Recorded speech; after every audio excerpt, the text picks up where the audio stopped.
Hello, good evening, and welcome to our meal prep class. I hope that I will be able to teach you guys a lot of easy tricks tonight to be able so that you can meal prep for your families and save time and stress figuring out what's for dinner each night. We're going to cook up a lot of food in a very short period of time. That's going to last us for a week to maybe even 2 weeks, depending on if you eat out a few nights a week, depending on your household size as well. If you're a 1 or 2 person household, this food will really stretch out. You just have to make sure that you portion it and freeze it and then pull it out as you need to use it. So welcome, and let's get started cooking. All right, so the first thing that I want to do is show you guys what I'm going to be doing for dinner that would be tonight. I know that this class is a little bit later in the evening. Normally I would do this cooking on a Sunday afternoon, like 2 or 3 o'clock in the afternoon, depending on what our family schedule is. After we get home from church, I would take about an hour or so and meal prep these foods so that they're ready to go for the rest of the week. So if I'm doing all of that cooking, I really am not going to want to cook dinner that night. So what I'm going to do is I'm going to do a roaster chicken in our deep covered baker, and we're going to do that in the microwave, and it's going to take about 35 minutes or so to do the chicken. So let's get that started first, and then we'll move on to the next thing. All right, so I've got my deep covered baker over here. This is one of our pieces of stoneware. If you guys aren't familiar with it, the deep covered baker has been one of my all-time favorites since I have had my Pampered Chef business, which will be 10 years this May that I've been with Pampered Chef. I love my job, and it's fun just hanging out with you guys, cooking and playing games and talking and drinking some wine and all that kind of fun stuff. Like, it doesn't feel like work, honestly, but Pampered Chef has been very financially good to me and my family, as well as giving me the flexibility that I need as a busy mom as well too. So anyways, this is the deep covered baker, and what I'm going to do is I have over here a whole roaster chicken. Okay, so I'm going to take this out of its packaging, make sure that I have all of the innards out of it as well, and I'm going to put it in my deep covered baker. I apologize if my camera angles aren't exactly good, but I'm trying to do everything here to show you guys in a small space so that you guys can see what I'm doing here. So I've put all of the meat we're going to cook tonight in the sink, so it's all in one spot, and then I can just run water as I need to and wash my hands as I need to. So first things first, I'm going to check to see if there's any gizzards or anything like that in here, and there is not. There is not a bag of like the liver or anything like that, the neck pieces. So we're just going to go ahead and plop Mr. Chicken into the deep covered baker. Give me a second to wash my hands with some soap here.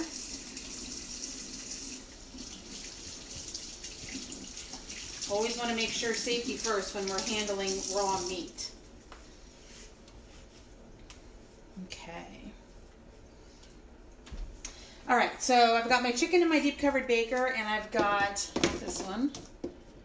This is the one I want. This is our rosemary herb seasoning. This is one of my favorites to put on roasted chicken. I put it on my turkey at Thanksgiving too. It is so good. Good flavor. So I'm going to sprinkle some of that on, but I'm going to put some oil. Whoops. Uh-oh. Knock the cap off. All right, here we go. Sorry about that. Pampered, not perfect, right? So we're going to spritz some oil on our chicken here first. Just give it a quick little spray. And I know you guys have heard me talk about this, but I love our kitchen spritzer because Pam and other aerosol cans of oil that you guys use, they contain a lot of chemicals and preservatives in them. This has just straight olive oil in it, and the pump gives me that aerosol spray to be able to use as I need it. So it's so much more healthier for you, and it's cheaper too than buying those cans of spray oil. All All right, so I've got my olive oil on here, and I'm just going to sprinkle my rosemary herb seasoning on here. And I'm probably going to put a little bit of salt and pepper on it too. Get Mr. Chicken all seasoned up for us. These are our stainless salt and pepper grinders. And that's it for the chicken. I'll probably make some, if I were to, have this on a Sunday, I would make some mashed potatoes, or maybe oven roast some potatoes while everything else is cooking, and then have a vegetable. We buy frozen vegetables. I don't buy canned unless a recipe specifically calls for it. But I buy frozen. I buy some fresh, but I buy a lot of frozen because when they flash freeze the vegetables, it retains all of the good nutrients in it. So frozen is just easier for me. I know it's not going to go bad if it's sitting in my refrigerator and I don't get to it in time. So just another little tip. All right, so I'm going to stick my deep covered baker in the microwave, and I'm going to set it for 35 minutes. And if you have known me for a while, you have probably seen me do videos with the roaster chicken in the deep covered baker. When it comes out, you're gonna see that the skin actually browns and that the chicken is so tender and juicy and falls off the bone. It is amazing. And there are so many things that you can do in the deep covered baker. You can do a pork tenderloin in about 10 to 12 minutes. You can do soups, stews, casseroles, desserts. You can do a molten chocolate lava cake in the deep covered baker. That thing is like a powerhouse in my kitchen. I love my deep covered baker. All right, so we've got our chicken in. Let's move on. I am going to put ground beef into, this is our brand new stainless nonstick wok. And you can see how deep that is, okay? So I love this for batch cooking big meals. You hear wok, you might think of stir fry or something like that and think, oh, I don't make stir fry at home. That's not something that I do. I don't need that pan. Well, I don't make stir fry all that often either, to be honest with you. Maybe once or twice a year we might have some kind of stir fry or something. But I do love it for the amount that it holds and be able to batch cook. All right, so let me turn this on. And another nice thing too about our pans is medium heat is probably the most you need with our pans because they have such great even heat distribution that you never want to turn it up too high or you're going to actually end up burning your food because they are such good conductors of the heat. Okay, so let me pull my ground beef out here. So when I buy ground beef, I buy at Costco. I've got teenagers at home. I had 3, but Sierra has since moved out, so now I have 2 teenagers at home. So there's 4 of us. So these meals that I'm prepping for are pretty much for a family of 4. There will probably be some leftovers that'll be great for lunches. Like I can send lunch with Jason to work, or I can heat something up the next day. Or maybe, Jason and I decide to go out to dinner one night for a date night, and the kids have something here at home that they can heat up really easy and have for dinner that night. So this actually is 6.65 pounds. And this was a little bit more than what I like, but it was the smallest that was available when I went to go buy the ground beef the other day. So let me open this baby up here. And we're going to stick all of this at once into our non-stick stainless wok.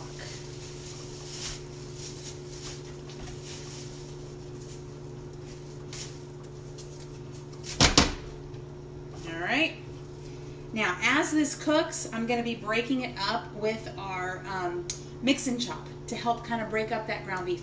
I'm not going to put any seasoning into this because I'm going to be using this ground beef for about 3 different meals. So give me a second, let me wash my hands real quick again.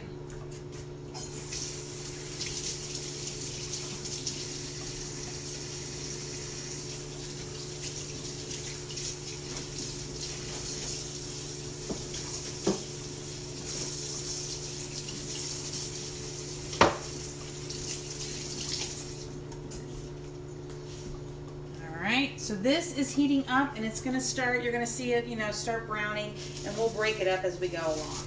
Let me get rid of this.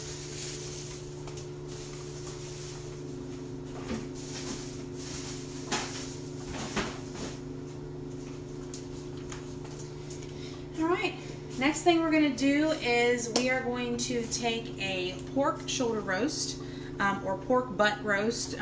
Goes by both names, and it's about 5 pounds. And we're gonna put it in the quick cooker. And for that, we're gonna use half of it for pulled pork, like barbecue pork, and then the other half we're gonna use for carnitas. So I have our carnitas slow cooker seasoning. So when I go to make my carnitas, this is what I'm going to add to that, the pork shoulder roast. I'm going to have it already shredded. I'll add this seasoning to it to give it that carnita flavor, okay? And then for the barbecue pulled pork, we have our smoky barbecue rub that I will add to it. And then I won't add barbecue sauce to my pulled pork, only because half of our family is keto and half is not. So I have a sugar-free barbecue sauce that I use it tastes wonderful. I love it. But the kids, for some reason, I don't know why, because I think it just tastes like regular barbecue sauce, but they don't like it. So they have Montgomeryan barbecue sauce that they like to put with their pulled pork sandwiches. So anyways, all right.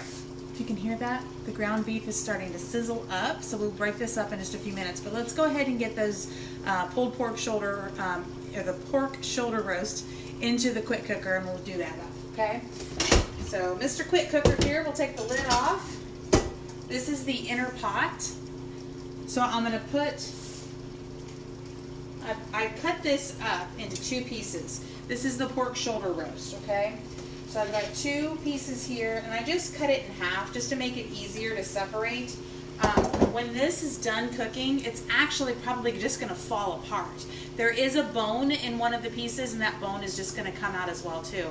So I didn't cut it to separate it into 2 different recipes per se. I really just cut it so that it fits into the quick cooker better. All right, I'm going to wash my hands again. I have to make sure that I put some lotion on tonight so my hands aren't dried out from all the hand washing.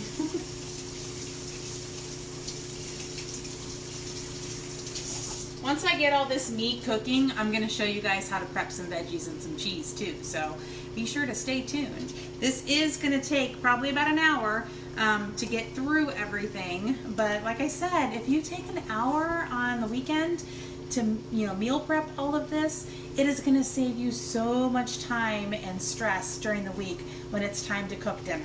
Okay? So all right, so my inner pot here, I've got my shoulder roast in here, and I've got a can of diet root beer. Okay, you could use Diet Coke. A lot of times I'll use a can of beer. Tonight I had some diet root beer on hand, so that's what I chose. With the quick cooker, you typically have to have some sort of liquid in the pot for it to be able to come up to pressure and start cooking. Whether it's a cup of water, a cup of like chicken broth or beef broth, or whether it's like a spaghetti sauce or something like that. There has to be some sort of liquid in there, okay? So I've put in the can of root beer, and I'm going to plug Mr. Quick Cooker in, put my lid on, and I am going to set this to, oops, just in time.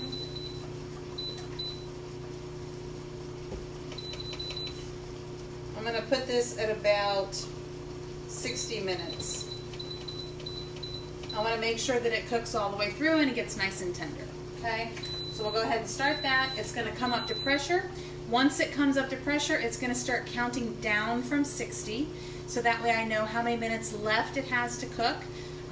Once it reaches 0, I'll hear a little chime on here, and after that it'll stay in a warming state. It will also naturally start releasing that pressure, or if I choose, I can do a quick release by pressing the steam release button here on the top. The steam valve is all the way back here. The button is right here. Once I push it, my hand's not going to be anywhere near where the steam is going to come out, so it's very, very safe. Another good safety feature of our quick cooker is the handles, are down here on the bottom on the sides. So the handles are down here, so you're picking it up from the base. You're not picking it up from the top. So it's a lot safer, okay? So we're gonna go ahead and let that start working, and then our ground beef is about ready to be mixed up. Let's go ahead and start our chicken. Let's see. So I have right here, can you guys see this? This is our double burner grill pan. And I've got our grill presses in here. So I'm gonna go ahead and heat this up, and I'm also gonna spray it with a little bit of oil just because I'm gonna be putting chicken breasts in. I'm gonna be putting about 6 or so chicken breasts, and you can do up as many as you need to for your family. But the chicken breasts are pretty big. So whenever I make like a chicken dish for our family, I usually use 2 chicken breasts. And when I'm cutting them up or slicing them up, it usually lasts a pretty long time, or stretches pretty far as the recipe goes. So 6 chicken breasts will give me 3 chicken recipes. Once again, I'm not going to put any seasoning on the chicken because I'm going to use them for different things. So one part of the chicken recipe could be like a chicken Alfredo or a chicken Parmesan bake. 2 more of the chicken breasts could be like a lemon pepper chicken, and then the third one could be like a Greek chicken. So 3 different chicken recipes. You can pick and choose what you want depending on your family's tastes. And then just decide which seasoning to put on it, which, if you have got kids, if they like just barbecue chicken strips, you can always just put a barbecue seasoning on it, or have some barbecue sauce on the side with it. There's all different kinds of different ideas that you can do with chicken breasts. So I'm sure you can be pretty creative with that. But with us having the chicken breasts already cooked up, that takes less time out of the meal preparation when it comes time to serve dinner. So all you have to do is throw your sauce with it, or put some seasoning on it and reheat it up for a couple of minutes, depending on whatever it is that you're using the chicken for. So does that make sense to you guys? I hope so. All right, so this is heating up. I'm gonna put some oil in there, just a little bit. Our non-stick pans are truly amazing though. Like, I don't necessarily need to put this oil. I put it just more for, I don't know, probably in my own mind more than anything. But I feel like a little bit of olive oil with my chicken breasts is just gonna help them that much more. All right, so let me grab my chicken breasts over here.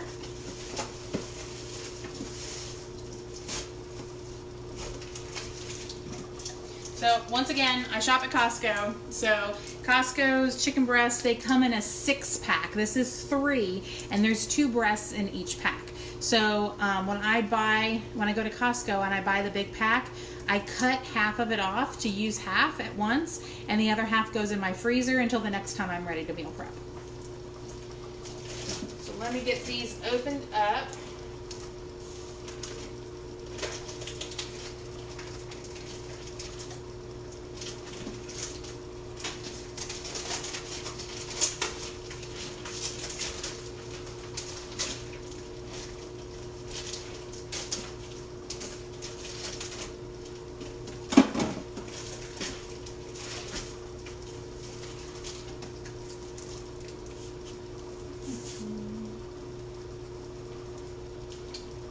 I do with my tongs. Oh, right here in front of my face. Hello, Jessica. All right. So, super easy way to not get your fingers on the raw chicken is just use the tongs. These are our chef's tongs. Love, love, love them. So I'll do about 3 on this side. Ooh, see how big that chicken breast is? It's huge. And then I'll put the other 3 on the other side. And once again, the cookware has such great even heat distribution that you put it across 2 burners and the whole pan will heat up evenly all the way across.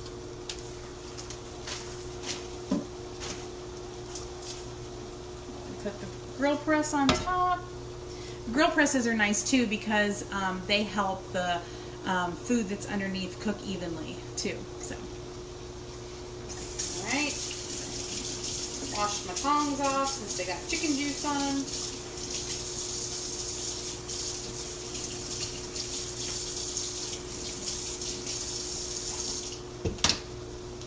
Okay, so now let's give our ground beef a quick stir here. This is our mix and chop. If you guys have seen this, or if you've not seen this before, this is one of the most innovative tools I think I've ever seen. The mix and chop is my husband's favorite tool. When we first met, cute little quick story here. When we first met, he was raving about this queso dip that he would make.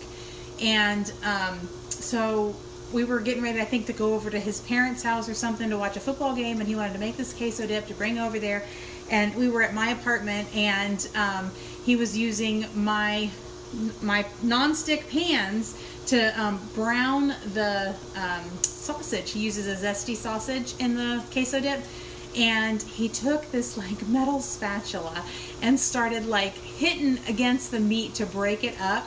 And I saw the metal spatula going onto my non-stick pan, and I was like, oh no, don't do that. I said, here, use this. Look, it's so easy to break up the sausage. Which it's just a funny story now, because, you know, once he got this in his hands, he was like, wow, this is really cool. This makes it so easy. But even funnier now is that our non-stick pans, whether it's the stainless non-stick or these non-stick ones here, we can use metal utensils in them now. They've designed them so that it's easy, and we don't have to worry about hurting the cookware by using metal utensils. So, funny story. All right, so let's break up some of our ground beef here and get this cooking. So really, you just get in there with the ground beef, a little twist of the wrist, and it just starts breaking it all up. It's so easy. Even a husband can do it. Or he was a boyfriend at the time. Hi, Shirley, how are you? We got Mary, we got Shirley, I saw Cynthia on here. Shout out if you guys are watching the live video so I know that you're there and I can say hello. And if you guys have any comments or any questions, please put them in the comments as well too, so that I can see them and answer your questions. Does anybody else have the mix and chop? Do you guys love to use it? Anybody have any of our cookware? That you can testify and back me up that what I'm saying is true?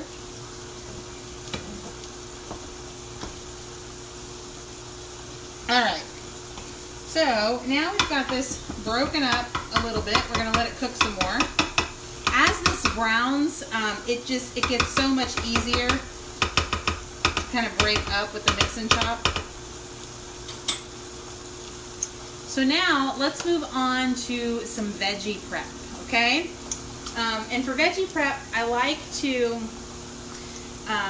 kind of do everything all at once and then put them in Ziploc bags and then just store them in my refrigerator in the vegetable drawer, or if it's cheese, in my cheese and deli drawer, and that way they're ready to go whenever I need them.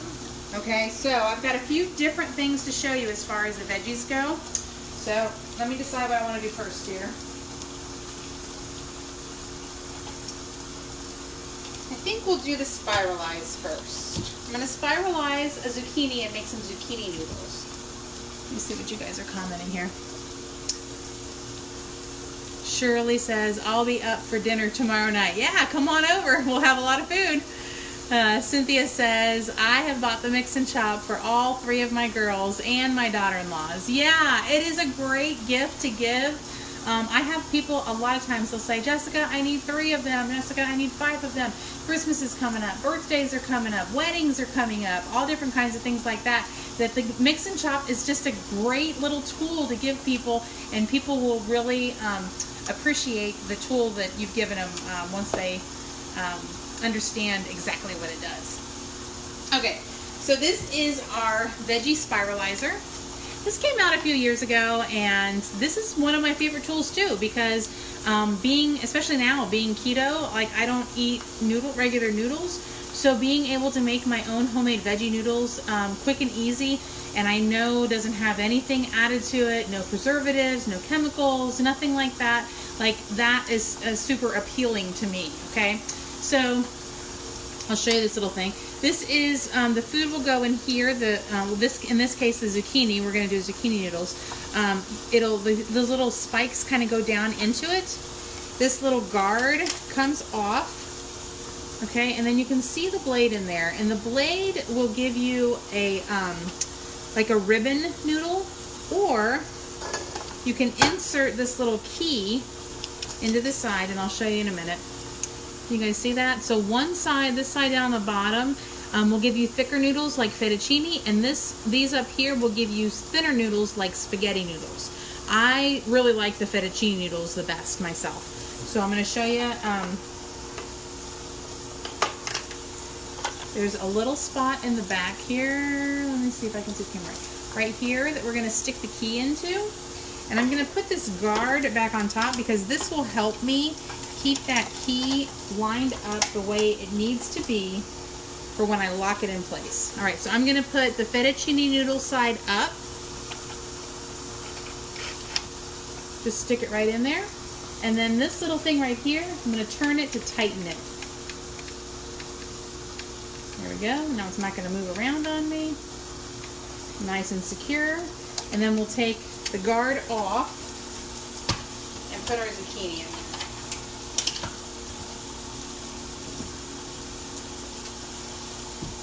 Cut the top and the bottom off of my zucchini, and I think I'm going to cut it in 2 pieces here just to make it a little easier to do.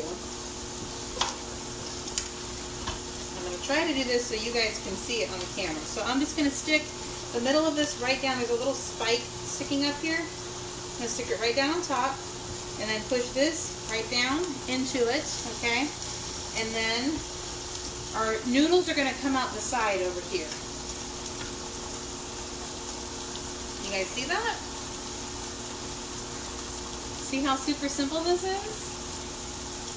So if you're trying to eat healthy, if you're trying to make some healthy substitutes for things like pasta, this is an awesome thing to have. You can grate beets, you can grate zucchini obviously, you can do yellow squash, you can do onions, you can do carrots, you can do all different kinds of different vegetables.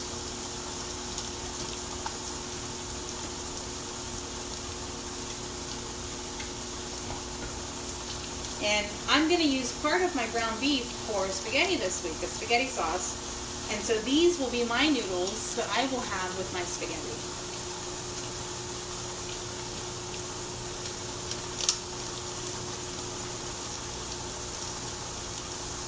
All right.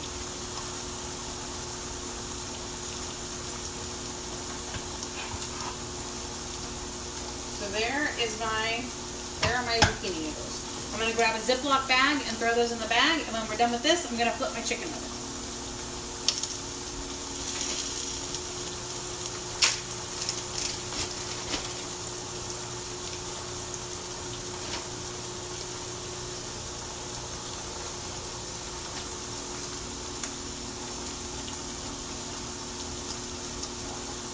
Now there is a little leftover zucchini that doesn't get spiralized. It's these little slices here. So I'm just going to go ahead and throw these in here because there's no reason to throw them away. I can always cook them up and eat them right along with the rest of it. So we'll do that. Stick this over here. And now let's flip our chicken breast.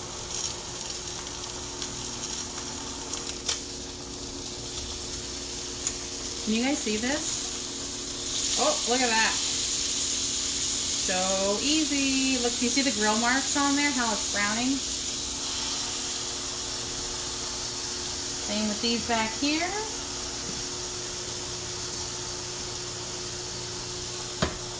Alright, let those sit a little longer. Let's go ahead and mix up a little more of our ground beef here.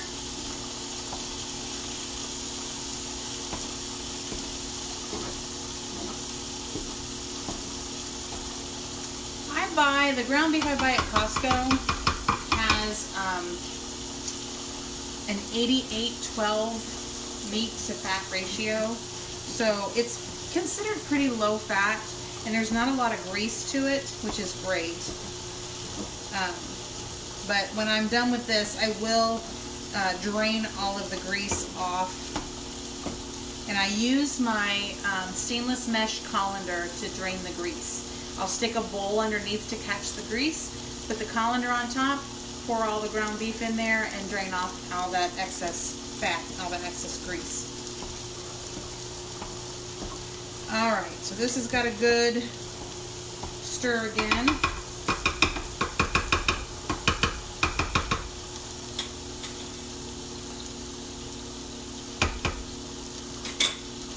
All right, let me put my veggie spiralizer away.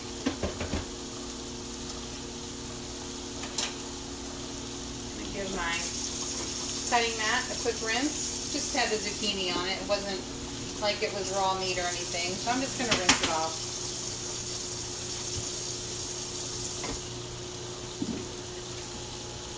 Next thing I want to show you guys is this. This is our veggie strip maker. So we just did zucchini spiralized into noodles. Now we're going to shred some zucchini. And I'll tell you a little secret. Sometimes I like to shred the zucchini and stick it into meals like sauces and things, and that way my kids and my husband don't know that it's in there. So when I shred it and it cooks down and things, they have no idea that the zucchini is in there. So this is the veggie strip maker. So you can do lots of different things with it. You can do strips or you can do shreds depending on how you're facing your vegetable, okay? So for this instance, I'm going to grab my batter bowl here because I'm going to do it over top of the batter bowl. And to save a little time, I'm going to take my Ziploc bag here. I'm going to fold the tops over and kind of open this up. By folding it over, you're giving your bag stability, number one, and nothing like gooey or saucy or anything is going to get on the outside zip parts of the bag. Alright, so I've got this open and I've set it down inside my batter bowl. And I'm going to set this over top. If you guys can see, there's little notches that are kind of cut out of the side of this that makes it super easy to just lay over top of your bowl, depending on whatever bowl you're using. And we're just going to shred our zucchini.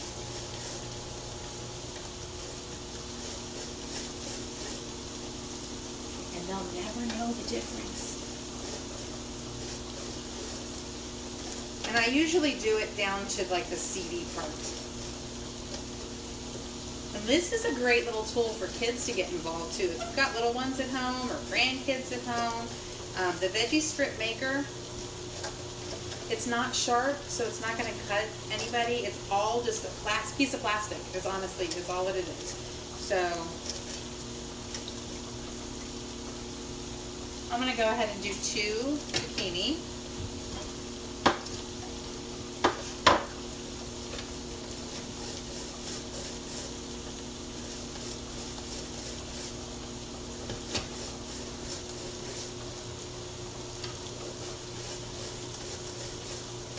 What do you guys think? Do you guys like this?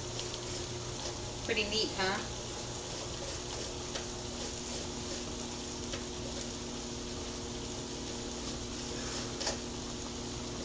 Alright. So there's all of our shredded zucchini. This is great too, like if you make zucchini bread, shredding up all that zucchini can be such a pain, but this makes it really easy to do. And everything went into my Ziploc bag, so my batter bowl isn't even dirty. That was easy, right?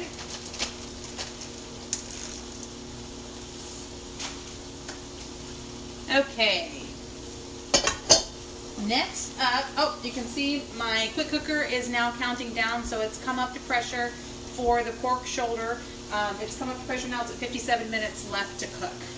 So Cynthia says, I also bought the kids the shredder when they came out. Yeah, see? So Cynthia got the veggie strip maker also for the kids, just because it's so easy to use and you can whip up some shredded vegetables just like that. All right, let me get rid of a few things here. I like to clean as I go so I don't have a big huge mess at the end.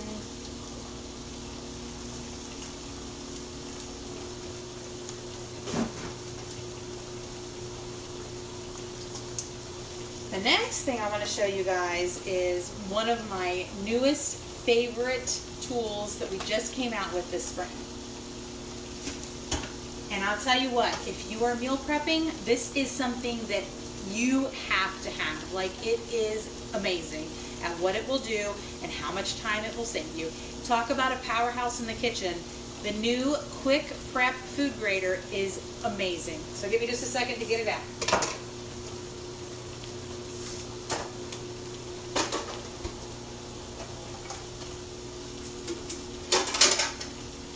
Here it is. Dun, dun, dun. This is the new Quick Prep Food Grater. It looks like it's really big, and honestly, I mean, I'm not gonna lie, it is pretty big, but it does break down too. Like, the top part comes off, so you can, you know, easily store it. All the rest of the pieces fit inside the food container here. Like, I've got the 3 blades in here. I've got the shield in here. These little pieces here that push the food down, they can fit in here as well. The suction cups on the bottom of the base here, I take those off and I just store them all in here. And then I can store it just like this. Sorry. Just put everything right down inside here and it all fits nice and compact together.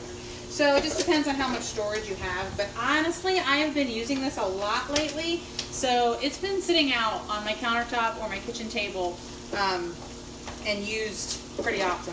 Here, hold on a second, my suction cups got stuck down when I pushed it earlier. Okay, so let's go ahead and secure it to our countertop. Now it's nice and stable. It's not going to move around on me.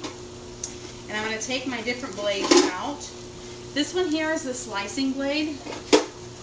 This is like for slicing potatoes, cucumbers, zucchini, carrots, things like that. Also, if you want to shred lettuce or cabbage, you want to use the slicing blade to do that, okay?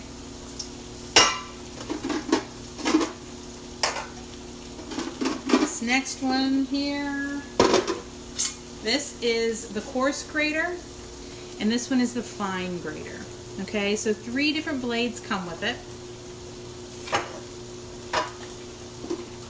This is the food pusher, and there's 2 pieces to this. So if you have smaller pieces, you can put this inside the hopper and then put them in here and push your food down with this. Or if they are larger pieces, you can use the whole thing to push it down. I'm going to show you both, okay? Here's the shield, goes on top here.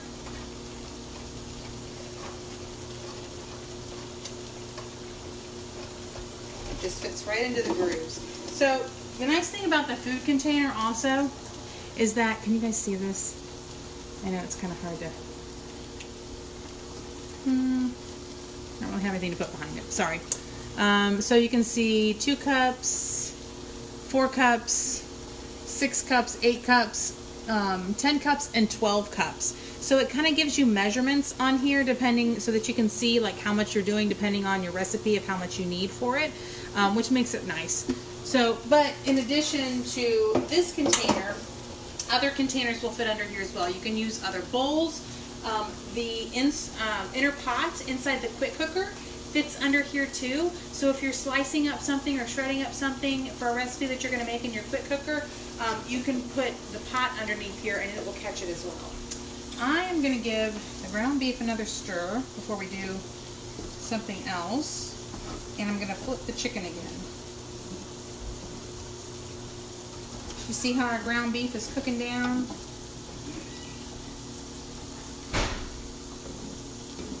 So just to give you guys a little time here, making sure we're keeping time. It's 8:43, and I started this just after 8 o'clock. So we've been going for probably about a half an hour, maybe 40 minute. And our ground beef is almost done. We've got a minute and a half left on our roasted chicken breast. Our roasted chicken. Our chicken breasts are almost done. And this is still counting down. This one is the one that's going to take the longest, the pork shoulder roast.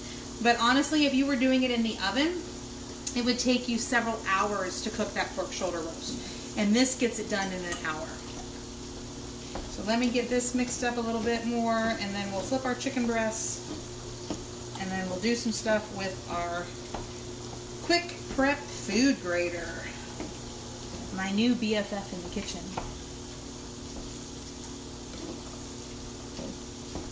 Alright, ground beef is getting there. It is almost done, honestly.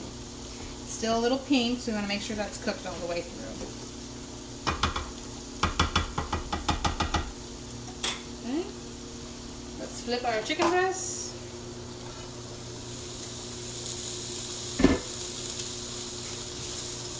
Ooh, they're looking good. Another great idea for the chicken breast, and if you guys caught my video earlier today, is pulling out an extra chicken breast, or make sure you make a few extra chicken breasts in here to have for your lunches, like with salads.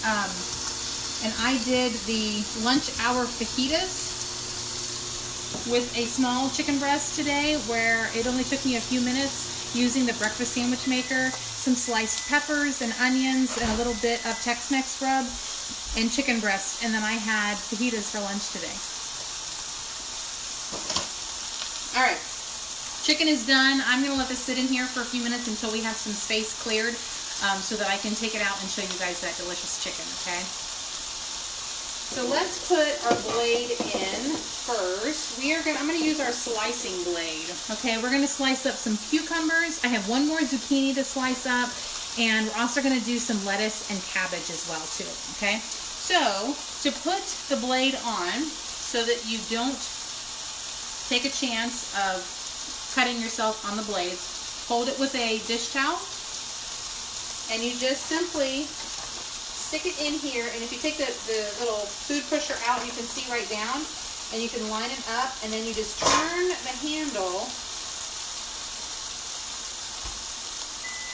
until it catches, and there we go, okay?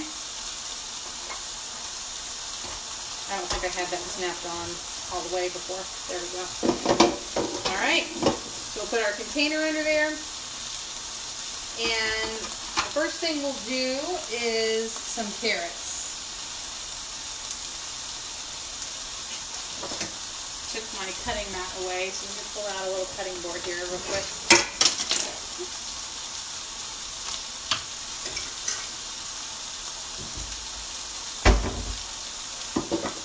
I'm going to slice up some carrots for some salads to have throughout the week.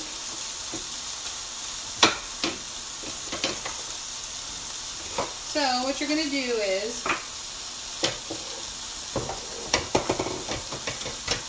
you're going to put the carrot down inside here, kind of at an angle, okay? I angle it towards me. Move that away. You guys see that, how it's slicing it?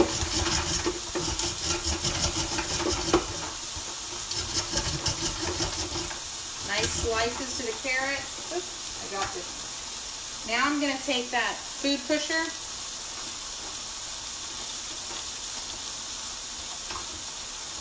and set it on top so that it's not going to fall on me, so I can keep those slices. And it's not going to work. It keeps falling down inside there on me. Alright, let me just do a few more like this.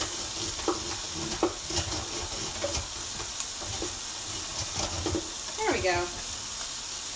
Alright, let's do a couple more.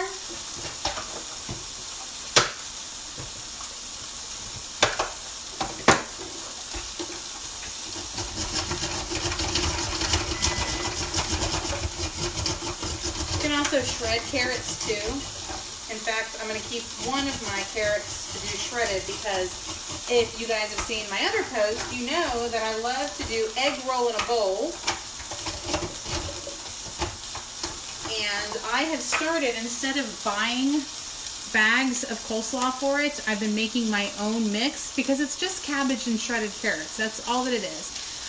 And usually when I find it on sale in the store, it's 2 bags for $3. 2, smaller bags of coleslaw mix for $3. And today I went and I bought a head of cabbage and it was $1.79 for this big head of cabbage. Show you. This big head of cabbage was only $1.89, and the carrot was probably, I don't know, 50 cents, maybe less. So around $2, let's just say, for all of it. And the bag would be $3, so I'm already saving $1. But not only that, but this makes, I only use half of one cabbage for one recipe of the egg roll in a bowl, which calls for 2 bags. So honestly, it would, if I were to have the same amount in bagged cabbage as I do in what I can make with these carrots and cabbage here, I would be spending $6 on the bagged and only $2 on these ingredients and doing it myself. So I hope that I'm sharing some money saving tips with you guys too. All right, so let me go ahead and get these carrots out of here.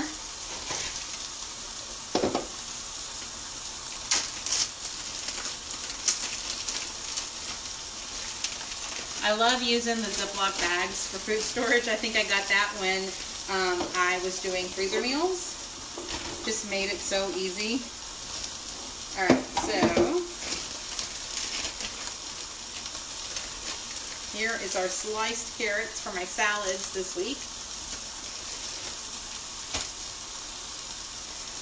Next thing I'm going to do is I'm going to go ahead and slice up that cabbage. So give me a second, I got to pull my cutting mat out and cut this cabbage up a little bit.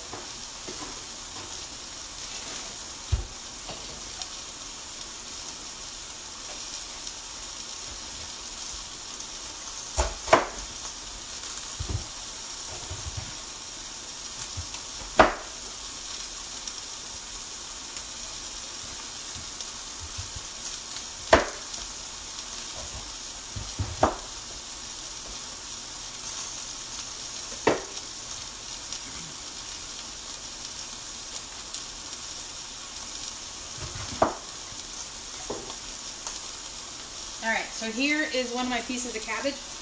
Excuse me. And I want to show you guys, the easiest way to keep the cabbage intact is to keep the stem part on the inside here. Kind of cut it long ways against the stem, not horizontally. So vertically with the stem to keep it all together in one piece. Alright, so I'm going to go ahead and put this in here. And I still have my slicing blade in here. The slicing blade is what we're going to use to shred the cabbage. I got some carrot mixed in there still, but that's okay because it's going to be for my egg roll and bowl anyways.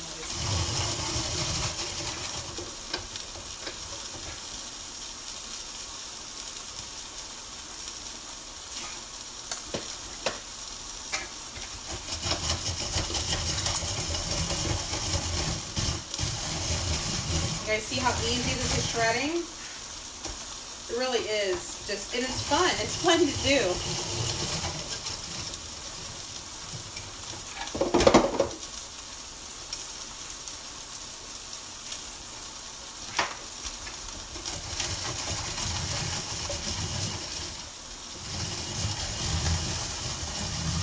It's not hard. This isn't like the crank isn't hard to turn at all or anything.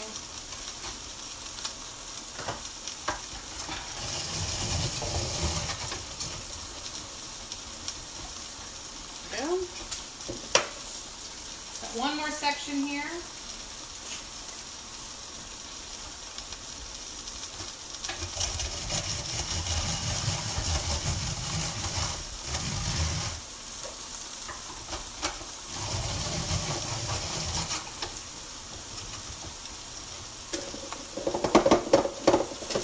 So, this was half a cabbage. See how much that made? This is enough for one recipe of the egg roll in a bowl. And I still have a whole nother half a cabbage. So later on, just for time's sake, I will go ahead and shred this up and I will freeze it. I'll get all the air out of the bag and freeze this to use for another time. Let me go ahead and get all of this into a Ziploc bag.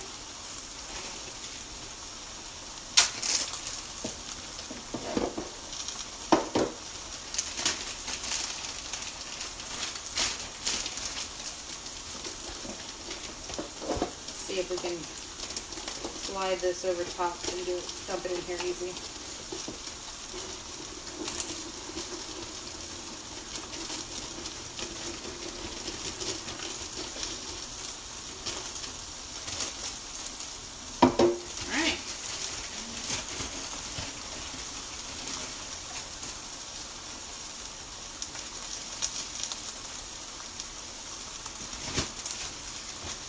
Let me give this a quick rinse because we're going to switch to new lettuce next. Actually, let me do this here first.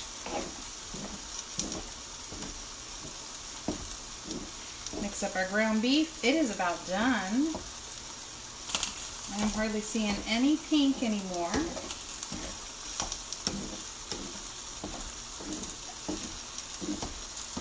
And honestly, with these meats, you don't want to overcook when you're prepping like this, because when you reheat up or add them to the meals that you're going to make with them,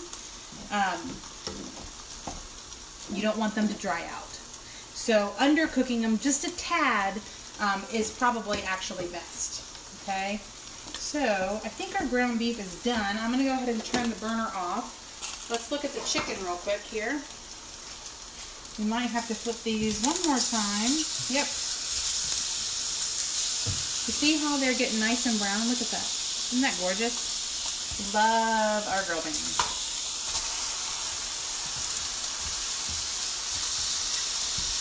Look at that.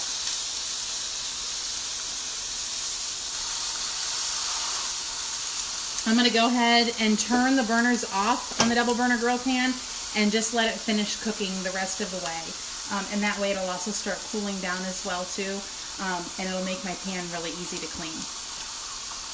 Alright, so now let me rinse out the quick prep food grater here real quick, because we're going to do lettuce. And I want to make sure I get my cabbage out of here because I'm going to use my lettuce for my salads. And also for tacos, carnitas, we can put some lettuce on if we want to.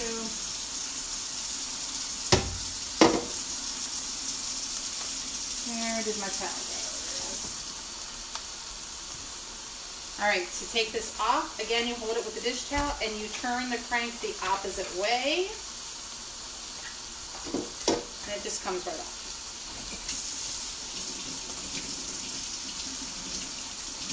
So let me get all this cabbage out of here and then we'll do lettuce.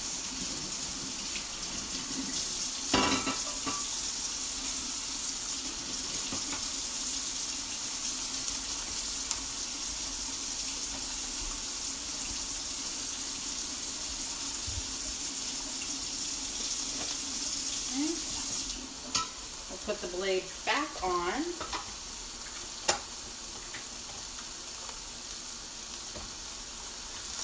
There we go. Food pepper in, potato under, and now we'll do lettuce. So I just bought one small head of lettuce because I'm pretty much the only one in the house that eats salads most of the time. Occasionally Ashley will too. But Jason doesn't, and Matthew doesn't eat them at home. Sometimes he'll eat them out, but not necessarily at home. So let me cut this into a couple sections as well.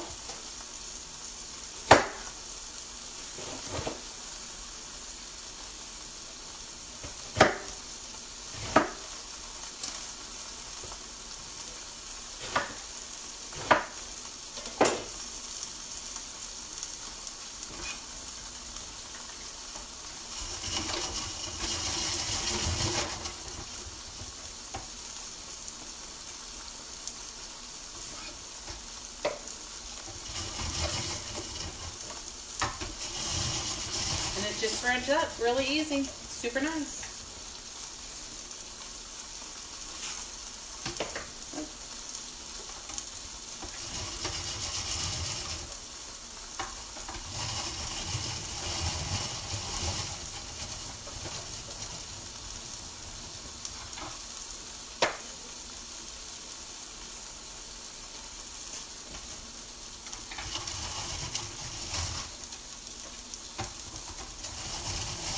So what do you guys think? Are you guys liking the meal prep?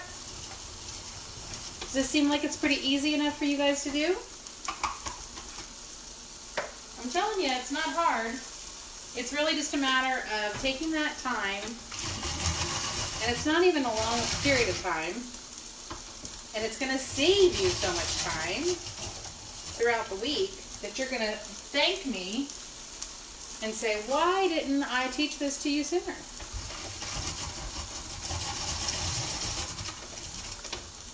There we go. There's our head of lettuce. Grab another bag.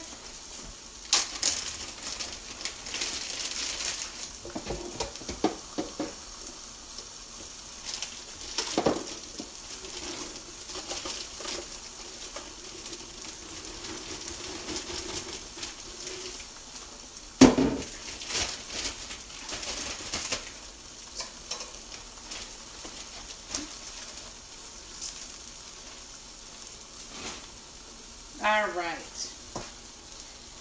Next, we are going to slice up some zucchini and some cucumbers. And I like to cook the zucchini up, but I also sometimes like to just add some to my salads as well too. Let's see what you guys are saying here.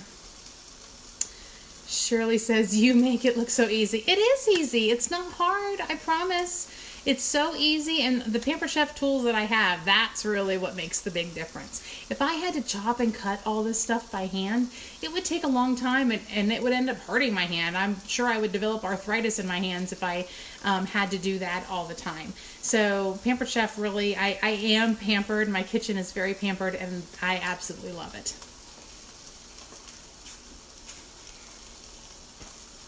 Take the blade off again.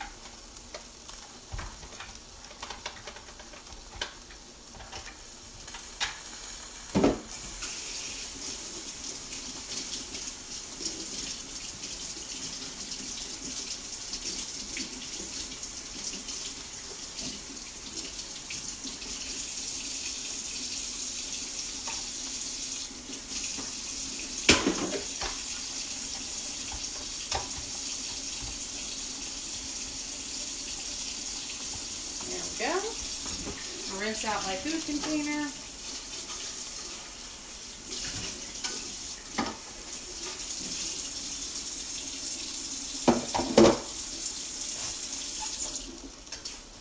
Put the shield back on. I forgot to do that last time. There we go. Alright, so let's do a cucumber this time. We're going to slice up the cucumber, and I love, love, love cucumber in my salads.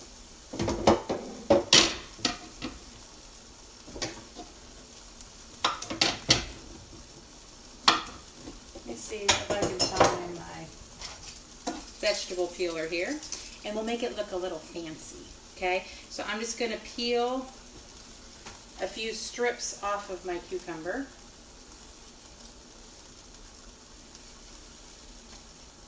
Love our veggie peeler too.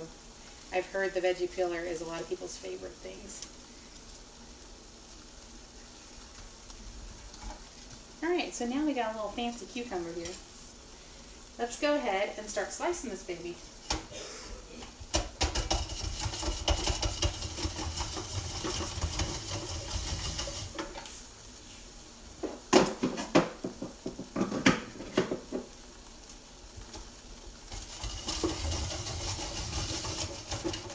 There we go. Sliced cucumbers. How easy was that? Do any of you guys like, I don't know what it's called. It's cucumbers and onions, and they're like marinated in like vinegar and with some sugar in with it. I don't know what it's called, but man, my grandmother used to make the best ones. She used to can them in those glass ball jars, and they were so amazing. And every time I see them like on a buffet line or something like that, I always get some and think of her. But so if you guys do that, how easy would this make slicing those cucumbers up, right? See? Sliced cucumbers. Nice thickness. Perfect. Go ahead and put these in a bag.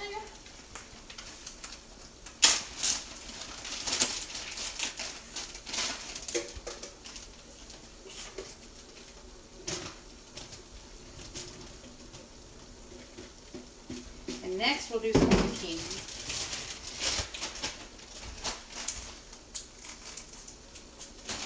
I've got one little zucchini left.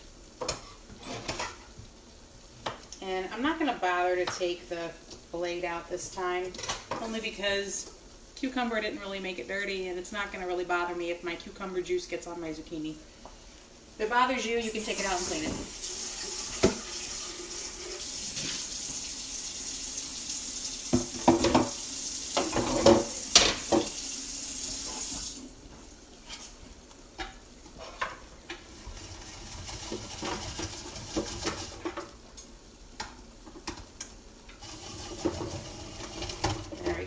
Sliced zucchini. I'll probably saute this up, maybe with some mushrooms and onions, and have it as a side dish one night. Sliced zucchini.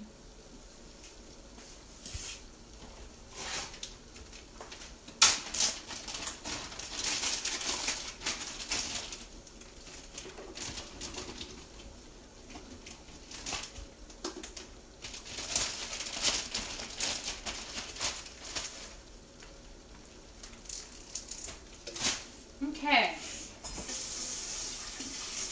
last thing I want to show you guys with the quick prep food grater is how easy it is to shred cheese.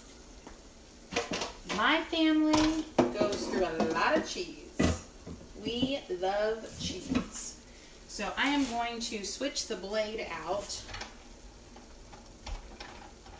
because right now we have the slicing blade in, and I want to put the coarse grater in instead. So let me just make sure this is all clean of zucchini or cucumber or lettuce or cabbage. So I really don't want any of that in my cheese. Okay.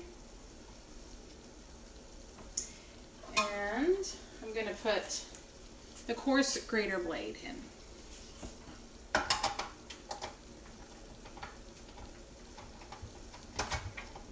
There we go. I'm going to dry my container out because I really don't want my cheese to be wet.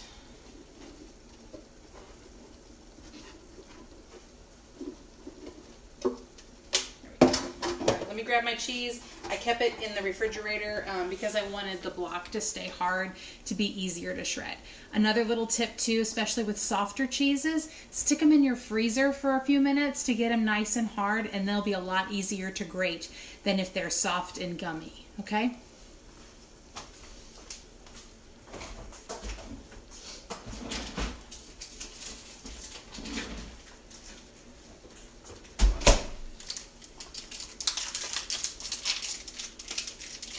All right, so here is, I told you guys I shop at Costco. Here is my big block of cheddar cheese that I'm gonna grate up.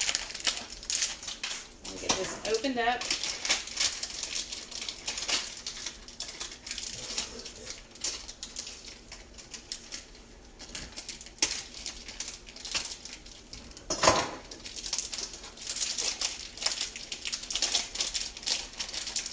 Let me cut this into a couple chunks. I'm going to do that on my cutting mat over here real quick, and I'll be right back.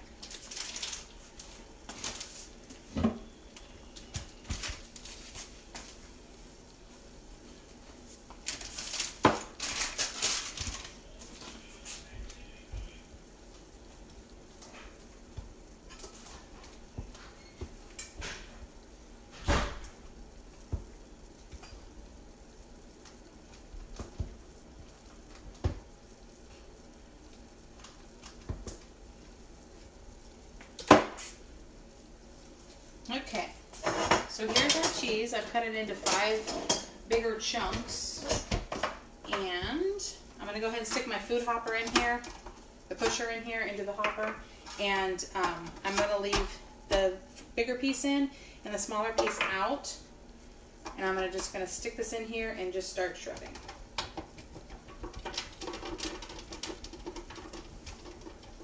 Look at that. See how easy?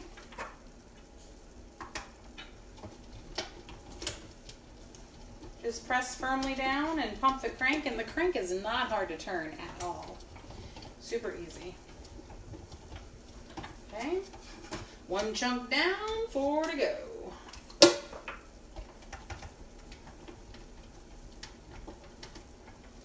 And I will tell you guys that sometimes you will get larger pieces that will fall through at the very end of grating something.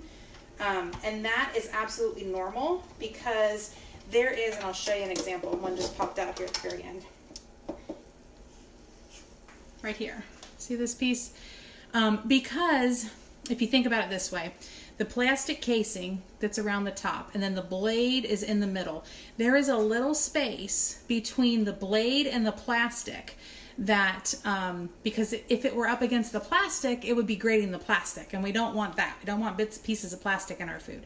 So they have a little tiny space there. So when you're pushing something down, when it gets down to that last little nub of cheese or of a zucchini or whatever it is, that piece is going to fall through.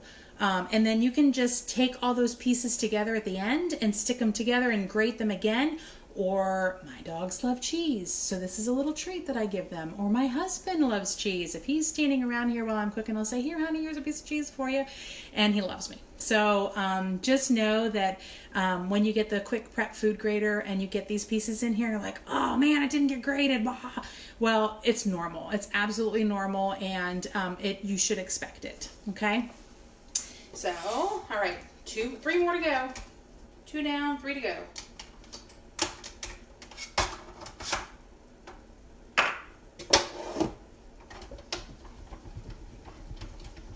And this cheese right here is going to last my family a long time. We'll use the cheese for tacos. We might use it to, sometimes we top our spaghetti with cheddar cheese if we don't have any Parmesan or mozzarella or whatever. I'll put it over top of chicken breasts with maybe some barbecue sauce, a couple slices of bacon. Maybe put it over some broccoli, steamed broccoli. Lots of different ideas for cheddar cheese. And if you take the time to shred your own, some of you may have heard me say this before, but if you haven't heard me say it, if you buy pre-shredded bagged cheese at the grocery store, did you know that it contains sawdust? Yep, your shredded cheese that you buy at the store actually contains sawdust, and it's listed on the ingredients as cellulose. And what it is, it's in there because it is an anti-clumping agent.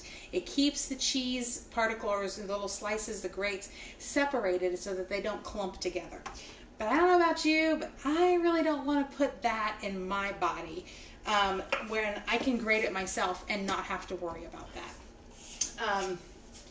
Another thing too is that the pre-shredded bags of cheese actually cost more than for the amount than if you were to buy your own and shred it yourself.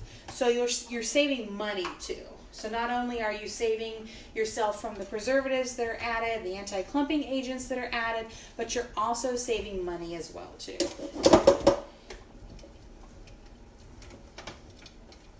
I mean, even at Costco, I won't buy the pre-grated bags of cheese that they have there. There's another one of those little clumps. But that's okay. I just throw it in there. It doesn't bother me. So now I've got, let me see, how much did this do? This is about 10 to 12 cups of shredded cheddar cheese.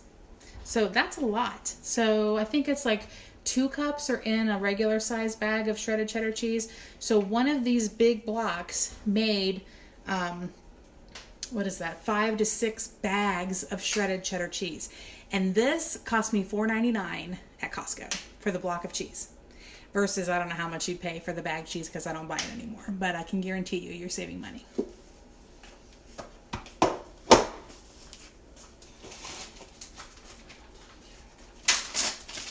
so let me get this in bag.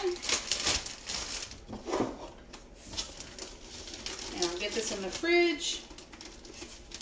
And we will have our shredded cheddar cheese for the week, or maybe even longer. Maybe this coming Sunday I won't even have to buy cheese and shred it.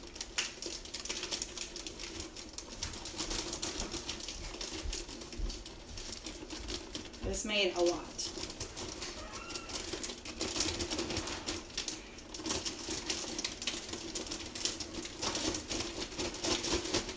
lots of cheese. All right. I try to always get the air out of my Ziploc bags to keep things more fresh.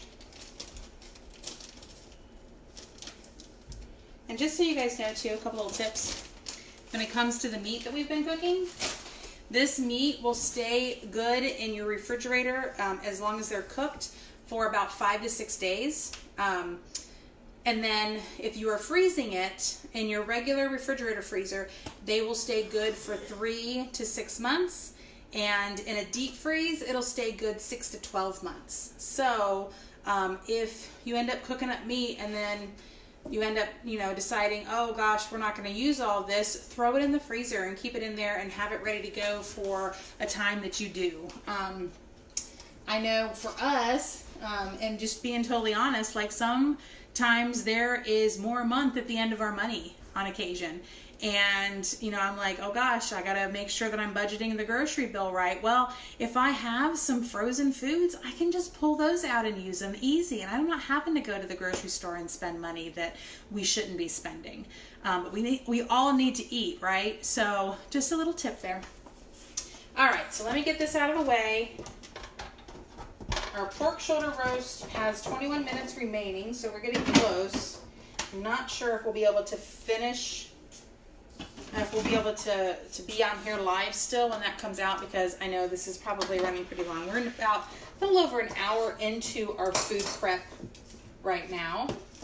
And I'll tell you another thing too, like if I'm doing this and I'm not having to take the time to talk and explain everything and all that, I would be going a lot faster than I am right now and be getting these things done a lot quicker. So let me just clean this up here real quick.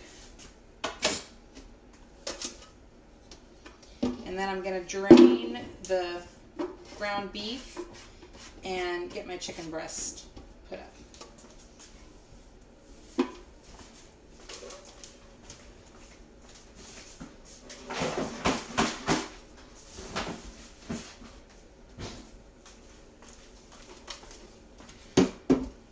Another nice thing about doing this meal prep stuff, guys, is it is good for your budget. It's really good to know how much you're spending on groceries every 2 weeks. If you get paid every 2 weeks or even every month, you can budget it very, very well, knowing how much you're going to be spending on meat, how long it's going to last you, how much on vegetables, how much on cheese, things like that.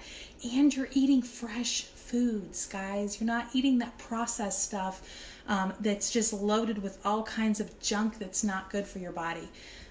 So this keeps me accountable for eating healthier, and also knowing that I have these meals ready to go. It keeps us from eating out all the time too. We still eat out a few times a week, so it just, I factor that in when I'm doing my meal prep, and that way I know budget-wise how much we have for groceries, how much we have for eating out, all that kind of stuff. This also helps save trips, like daily trips to the grocery store. How many people, stop at the grocery store on their way home from work almost every single day, picking up something to bring home and make for dinner, going to the deli and getting some fried chicken for dinner, or whatever it is, stuff that if you had meals at home ready to go, you'd be more likely to just come home and heat something up and fix it quickly for your family. Fix it in 15, 20 minutes. If you could make dinner in 15 or 20 minutes, a healthy dinner, have it on the table, ready for everybody to eat, something that everybody likes, would you do it? I know I would. I know if I didn't have to worry about slaving over a hot stove after working all day, or worried about what people are gonna, like the food or not. It just makes it a lot more appealing to be able to cook and eat at home. So, all right, so let's go ahead and we're going to drain our ground beef. I'm going to get one of my glass mixing bowls out.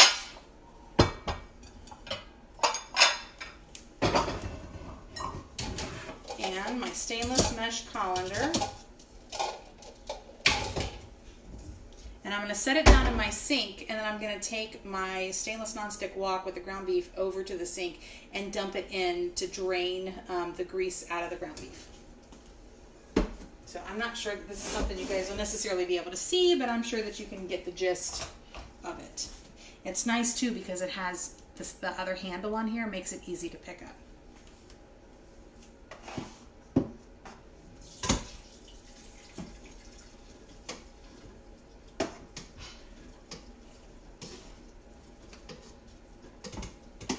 Once I get this drained, I'll go ahead and separate it into 3 equal portions into Ziploc bags.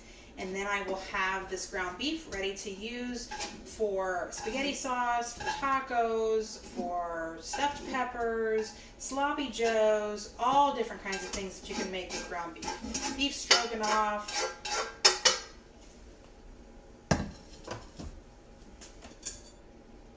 Can you guys see that?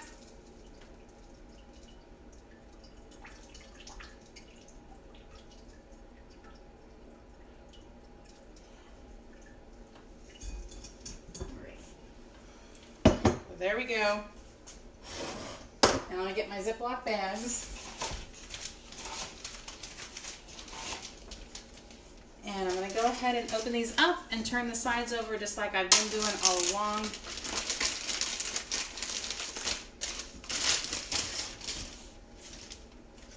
Once I start getting some of the food in there, they'll stand up a lot easier too.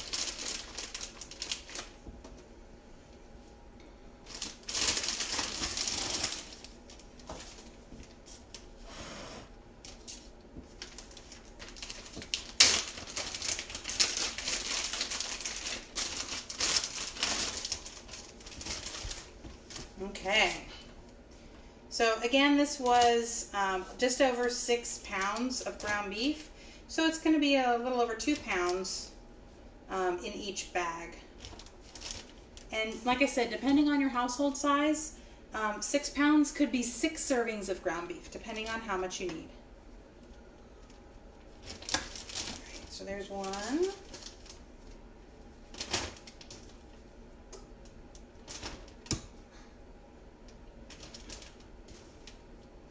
And you can do different kinds of meats too. I mean, depending on, mix it up every couple weeks so you're not eating the same things all the time.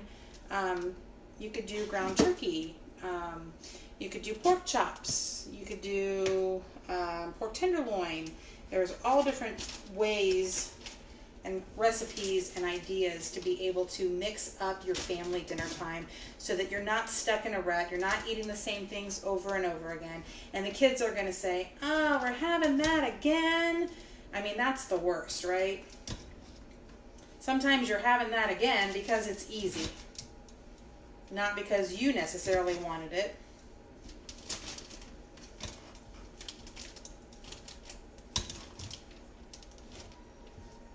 All right, almost got this divided up. Guys, I'm going to show you everything a picture of everything that we did tonight all together so you guys can see just how much we did in a short period of time. It's 9:22 right now. So again, we started just after 8 o'clock. So we're only a little over an hour into cooking.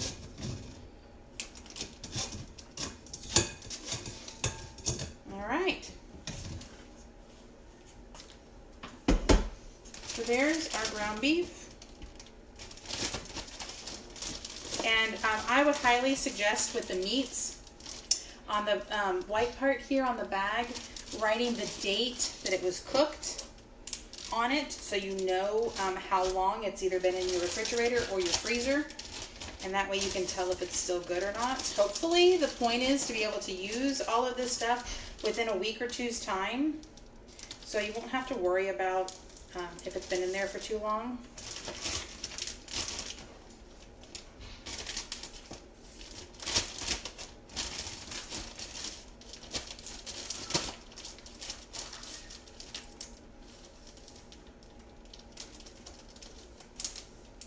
Okay. So now we've got 3 bags of ground beef.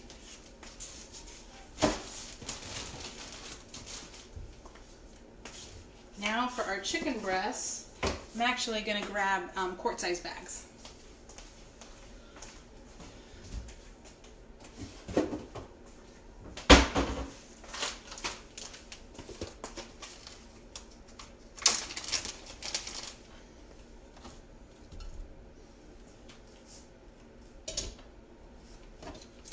I'm gonna put 2 chicken breasts in each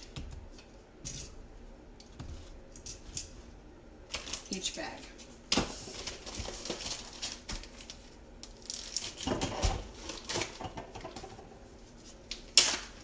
There's a lot of times in our house too when Ashley's working at night, and so then it's just me, Matthew, and Jason, just the 3 of us, and we just don't need that much food for the 3 of us. So I'll use the leftovers, and I'll use them, like, I'll chop them up for a salad the next day, or maybe put them into like a soup or something like that too.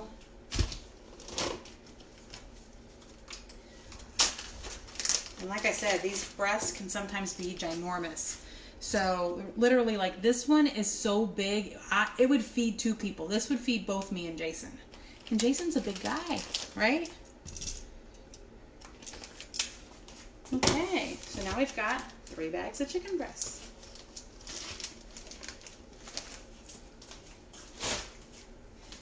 All right, so the pork shoulder roast, it has 11 more minutes. So I'm gonna take our whole roaster chicken out of the microwave and show you guys the chicken. Grab my oven mitts.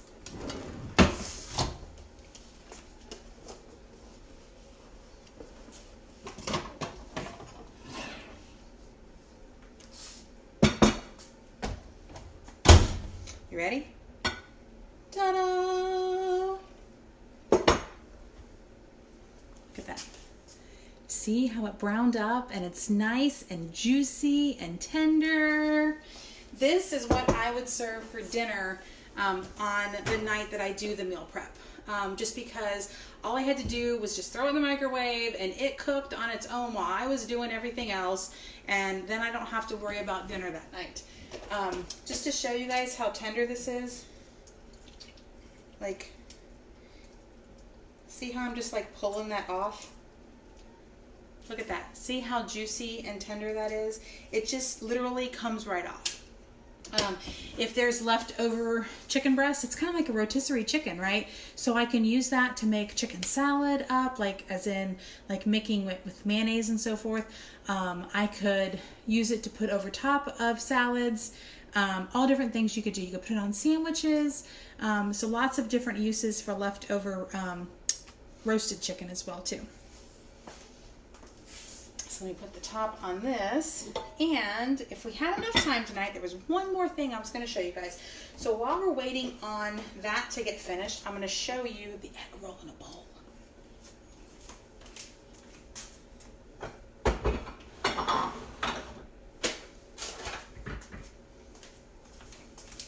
We'll move our wok over, and where did my towel go? Give this a quick wipe off for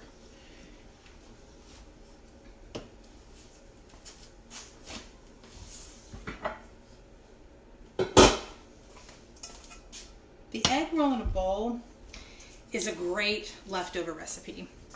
It's really super easy to make, and then it's also really good the next day and even the day after that. So I make up a batch of it because I eat it and my daughter Sierra eats it. So when she comes over to the house, she's always asking me to make it.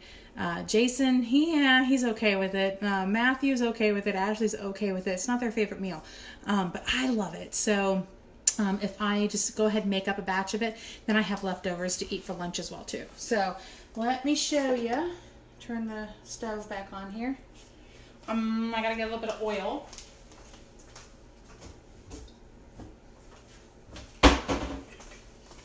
Pour a little bit of olive oil in here. And then I'm gonna dice up an onion with our manual food processor.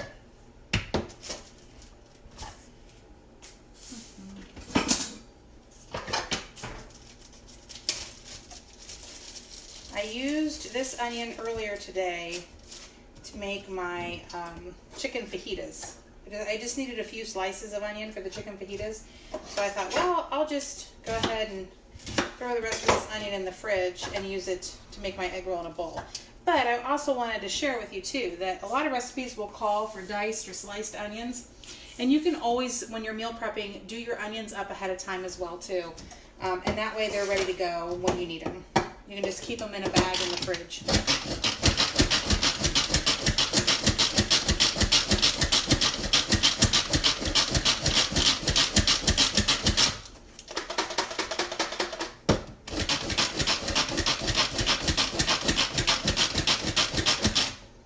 Okay. Diced onion in like 20 seconds, right? So easy. So let me go ahead and get this onion in here.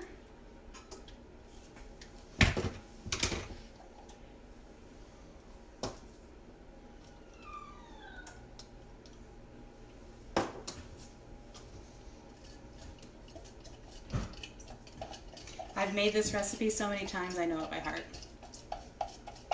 So what have you guys seen so far tonight that you like? Like, what's your favorite part of this meal prep class so far? What do you see yourself doing in your own homes to be able to make dinner time easy? Can you guys comment and tell me?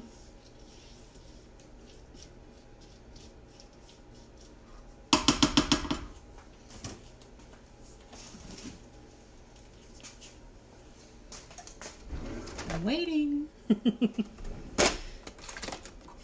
This is the sausage that I had. Shirley says everything. You like everything, right? Huh? I use the Bob Evans zesty sausage. You can, if you don't like spicy, you can use the regular pork sausage.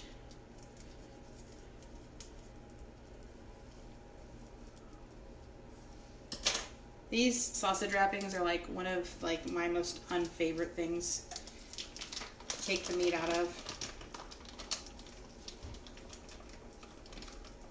I just think they're gross. But there's no real easy way to get it out. At least not that I found. Alright, let me wash my hands.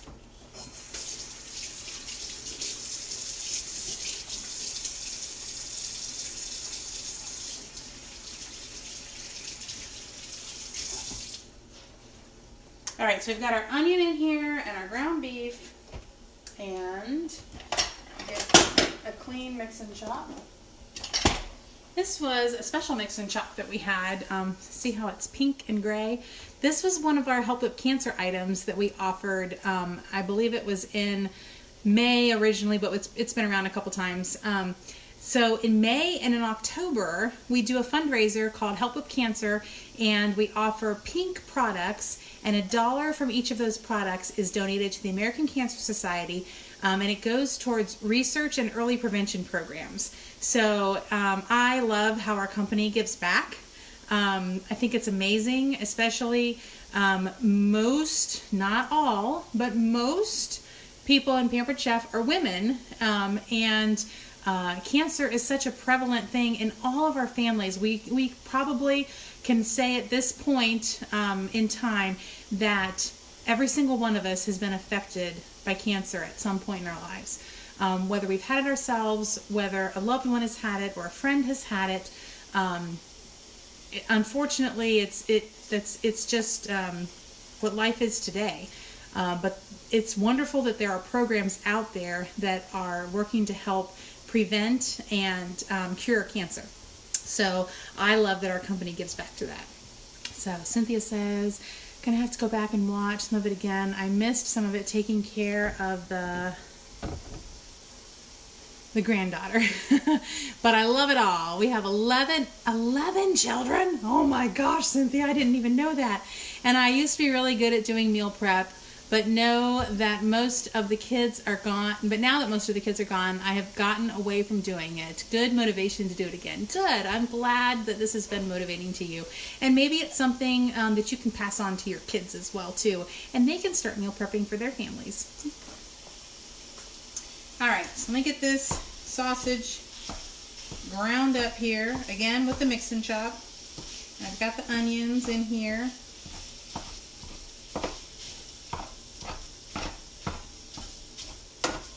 All right.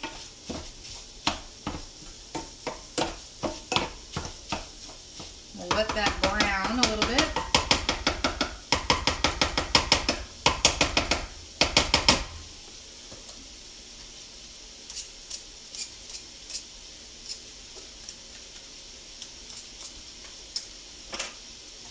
move this mix and chop into the sink.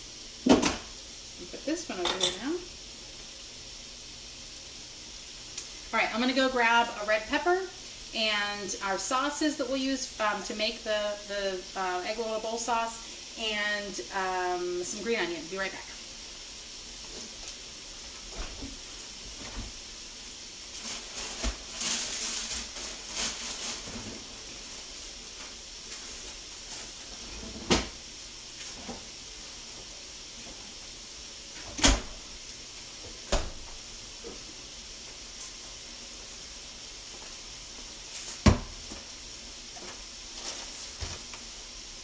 All right, so first things first, we need to chop up a red bell pepper.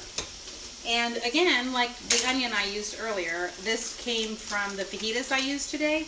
I only used a quarter of it for my fajitas, so I've got 3/4 of a red onion, or red pepper rather. So I'm going to use this for the egg roll in a bowl.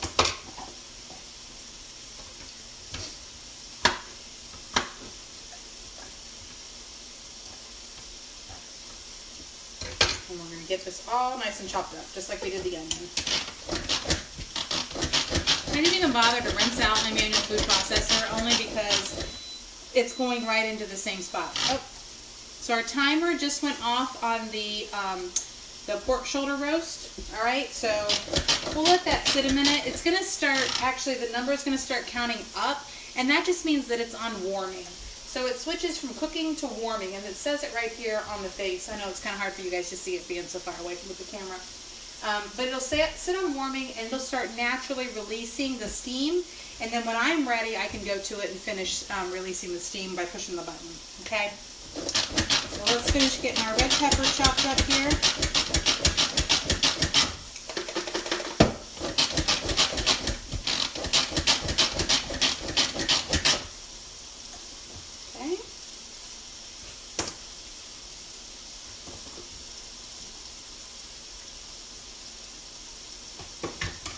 Mix this up once more. So this is going to give me one more bonus meal.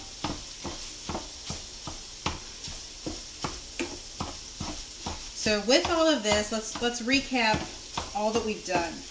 We did 6 pounds of ground beef, which is 3 meals. Could be 6 meals if you have a smaller household. We did 6 chicken breasts, which is 3 to 6 meals, depending on your household size. We did the pork shoulder roast, which is going to be for pulled pork and carnitas, and it's going to make a lot, so there's going to be a lot of leftovers for that, but let's just count that as 2 meals. So far we've got, let's just say an average household of 4. We've got the 3 ground beef meals, we've got the 3 chicken meals, so that's 6 so far. We've got the 2 pork meals, that's 8, and we've got the whole roaster chicken, that's 9. And now we're doing the egg roll in a bowl. That's 10. You guys, that's 2 weeks worth of meals if you eat out twice a week. All right, so easy to get all of this done. And that's usually about what we do. We usually eat out about maybe twice a week. So kids are on the go, we're on the go. Mom doesn't feel like throwing everything together. Just one of those things. All right, so this is about done here.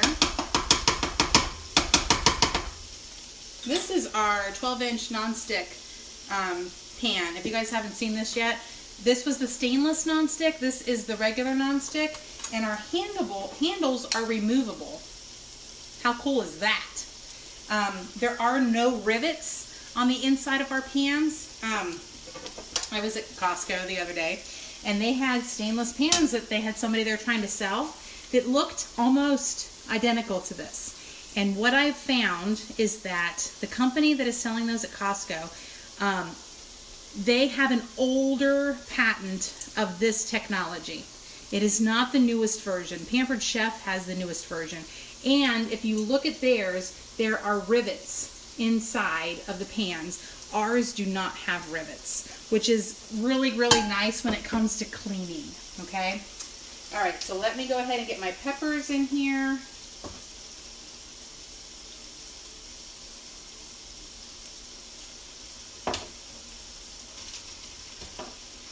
You know what I just remembered that we did not do, because I did the cheese, but I did not grate those carrots. So we will fix that. I will use the veggie strip maker to grate the carrots that we're going to need for this. All right, so let's stir the red pepper around in here. See how nice this moves around? Like, stuff is not like burning. And I'll tell you what, I've made omelets in the 10-inch pans, and they literally just slide right out of the pan. They are amazing. And our cookware, of course, has a lifetime guarantee. So once you buy one of our pans, you never have to buy another one again. As long as you follow the use and care on it, which the new ones are dishwasher safe, which is amazing, right? All right. Let me get my cabbage.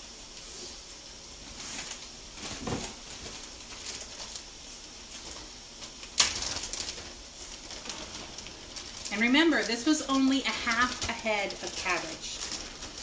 Half a head.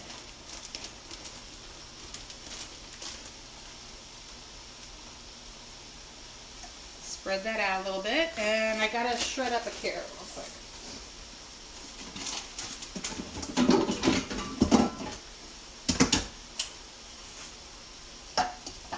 Grab that batter bowl.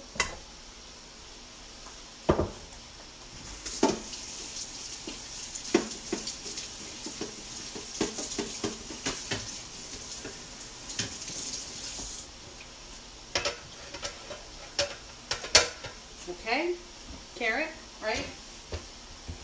Got the ends off here.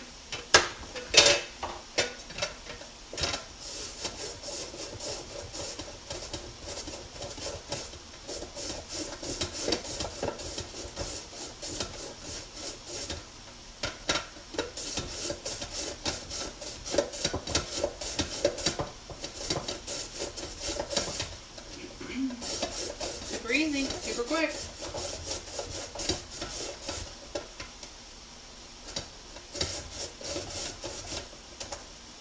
And I don't know, I was always buying like baby carrots, right? Because that's the thing, but I've noticed that every time I eat a whole carrot, it tastes better. I don't know what it is. I guess those baby carrots, or they're processed some way, somehow.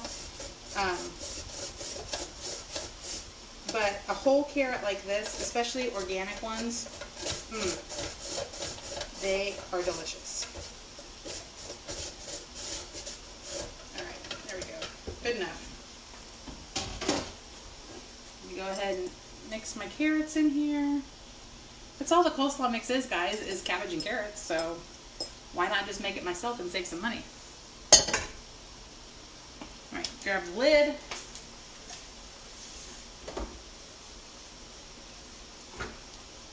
And we're gonna let this steam. While it's steaming, we'll make the sauce that's gonna go into the egg roll in a bowl. And again, I'm not even gonna bother to rinse because it's all going in there together. So why would I throw these little leftover bits of red pepper away down the drain instead of just incorporating it into my sauce? All right, so we need 3 tablespoons of soy sauce. Let me grab my handy dandy tablespoon out.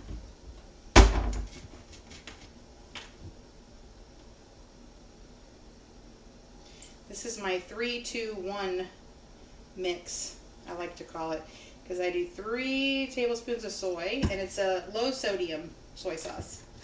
You could also use like a coconut aminos if you were following true keto.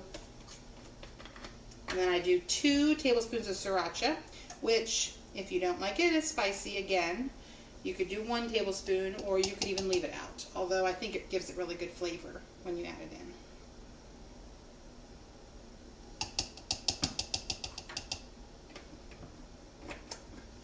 And then 1 tablespoon, it calls for honey, but I'm using agave. It has a lower glycemic level than honey does. So, somebody told me they found sugar-free honey. And I'm not quite sure how that works because honey is sugar. So, it'd be interesting if I could find some. Alright, and then last thing is I need 2 green onions. Let me Take out 2 of these babies.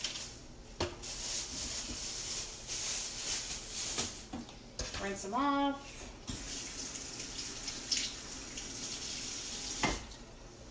And I'm just going to cut the ends off and then kind of cut them into some big chunks and throw them in.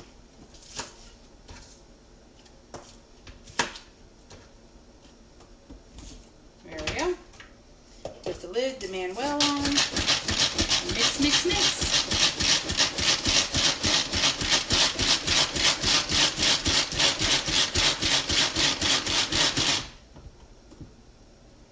There we go.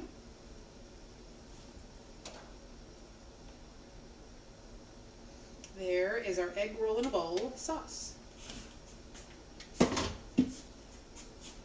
All mixed up. So I'm going to take the lid off of this and pour my sauce in. And it looks like it still needs, the cabbage still needs to steam and cook down some more. So I'll put the lid back on when I'm done here.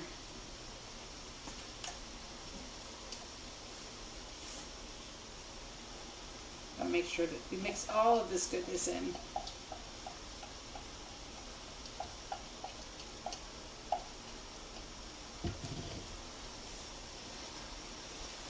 A little bit of sauce goes a long way. I know it didn't look like a lot of sauce, but it is very flavorful and it will all mix in well together.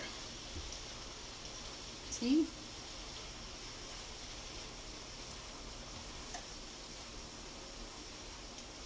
So I don't think I'm going to get to show it tonight, but one last thing that I want to share with you guys is something amazing about that quick cooker over there. One of the things I love to use it for is rice. I can make rice in 4 minutes in that. I will start my rice before I start cooking this, and it will be done, completely done and cooked and ready to go way before I'm even done cooking this. Super easy.